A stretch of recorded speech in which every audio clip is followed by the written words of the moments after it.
In the previous two videos we have looked at how to edit motions. Now I want to show you how to import and export data from motion and how to create overlays. Let's start by creating an overlay. Sometimes you may have a baseline motion that you want to compare with a new design. You can use an overlay to do this. First, open the data transfer window. Transfer the current motion series data into the grid and then copy it out again to create the overlay. Now start editing your motion.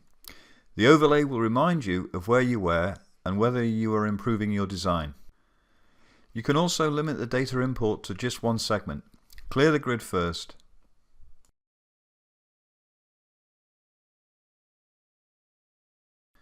Some segment types allow you to download data into them from the grid, so you can cut and paste into the grid from Excel and then transfer the data into list type segments. So I have Excel with some motion data I want to put into a segment, below the transfer data grid and motion designer to the right, and I have changed the third segment to a position list. First I will cut and paste some position data from Excel into the data grid, then press the segment upload button to put the data in the position list segment.